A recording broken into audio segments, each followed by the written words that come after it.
Hello, everyone, and welcome back. Today, we're going to take a gentle, thoughtful walk through Shakespeare's Sonnet 3.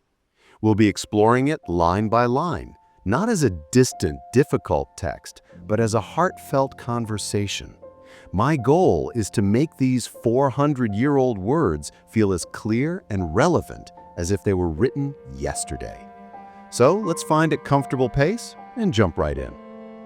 Starting with line 1. Look in thy glass, and tell the face thou viewest. Here, Shakespeare doesn't begin with a subtle hint, he begins with a command. Thy glass is the Elizabethan way of saying your mirror. But notice what he's asking the young man to do. It's not a casual glance. He tells him to tell the face thou viewest, to actually speak to his own reflection. This immediately creates a scene of intimacy and self-confrontation. It's as if Shakespeare is setting the stage for the most important meeting this young man will ever have, a meeting with himself, to confront the temporary nature of his own beauty.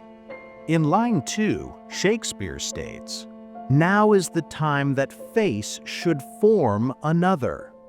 So, what is the most urgent message that face needs to hear? Now is the time. Not next year, not someday, now. The peak of his youth is not a permanent state, it's a fleeting opportunity. Form another is a beautiful, almost artistic way of saying create a child. Shakespeare is framing parenthood not just as a biological act, but as a creative one, the ultimate work of art, where the medium is life itself. He's saying, your very essence is so beautiful it deserves to be made into a new person. In line 3, Shakespeare states, "Whose fresh repair if now thou not renewest." Let's unpack fresh repair.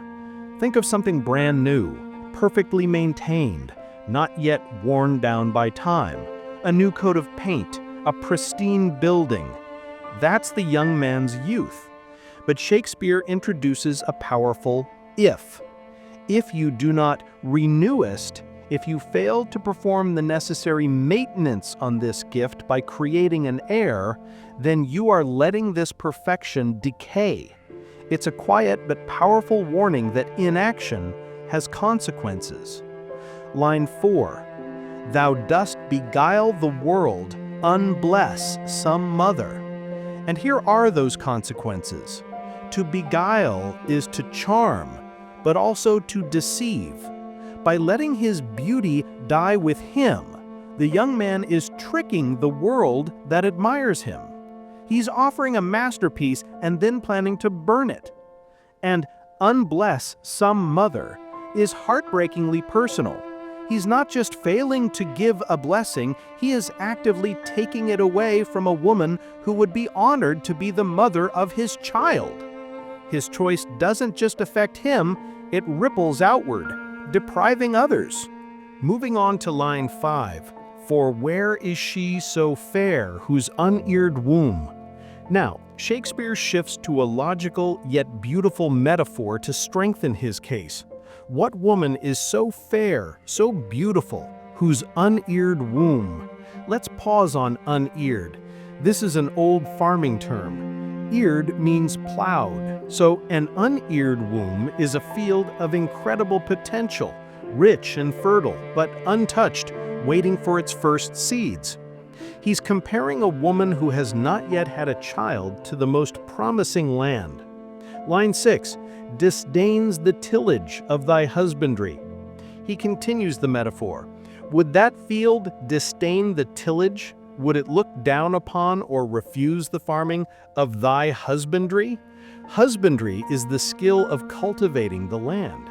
So Shakespeare is asking, what woman, no matter how beautiful, would refuse to let you, a skilled farmer, plant the seeds of life in her field? It's an argument from nature, suggesting that this act of creation is as natural and right as the harvest itself. Line 7, "Or who is he so fond will be the tomb? Having made the case from the woman's perspective, Shakespeare now turns the mirror back on the young man with a shocking image. What man is so fond, so foolishly and blindly in love with himself that he would willingly become the tomb? This is a devastating thought. He's saying that by choosing not to have children, the young man isn't preserving himself, he's turning his own body into a grave, a place where things are buried and forgotten. Line 8, of his self-love to stop posterity. A tomb of his self-love. His narcissism becomes the very thing that kills his future. And the goal of this self-destruction is to stop posterity, to deliberately end his own bloodline, his future generations. Shakespeare brilliantly redefines what we think of as self-love. He argues that true self-love is about continuation, while the hoarding of one's beauty is actually a deep and profound act of self-hatred, a cruelty directed at one's own potential legacy. Line 9, "Thou art thy mother's glass, and she in thee." This is the emotional turning point of the sonnet. Shakespeare makes it deeply personal. You are your mother's glass. You are your mother's glass. You are your mother's glass. You are her mirror. This isn't just a simile, it's a statement of fact in the poem's world. The young man is a living, breathing reflection of his mother. When she looks at him, she doesn't just see her son, she sees a part of herself walking and talking in the world. Moving on to line 10. Calls back the lovely April of her prime. And in that reflection, she calls back. His mother vividly remembers and emotionally reconnects with the lovely April of her prime. April is the springtime of life, a time of blooming, freshness, beauty, and promise. The young man is a time machine for his mother, allowing her to touch the memory of her own youth through the reality of his. Line 11, "So thou through windows of thine age shalt see." Now Shakespeare projects this beautiful idea into the young man's own future.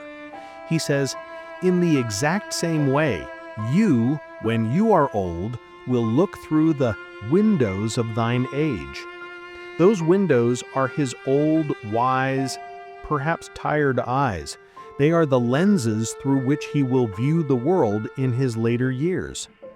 And through those aged eyes, despite of wrinkles, this thy golden time.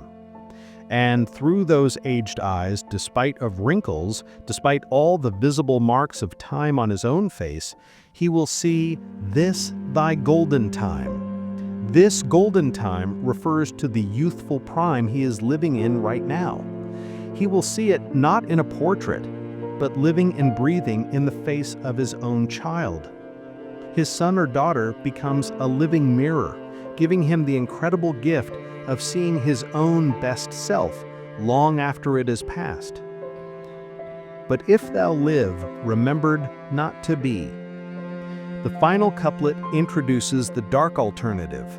Shakespeare says, "But if you live your life with the intention of not being remembered after you're gone." This is a specific kind of choice, to live for the moment alone, with no thought for a legacy. Die single, and thine image dies with thee. The conclusion is stark, simple, and absolute. If you make that choice, then if you die single, without a wife and child, your image dies with you. Your face, your smile, the unique light in your eyes, the particular blend of qualities that make you, you. It will be utterly extinguished. It's not just that you'll be gone, it's that the world will be permanently robbed of your unique beauty.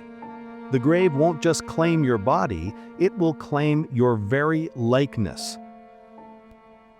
So you see, Sonnet 3 is about so much more than having children.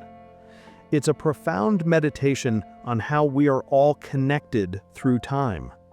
We are living reflections of those who came before us, and we have the potential to become living mirrors for those who will follow us.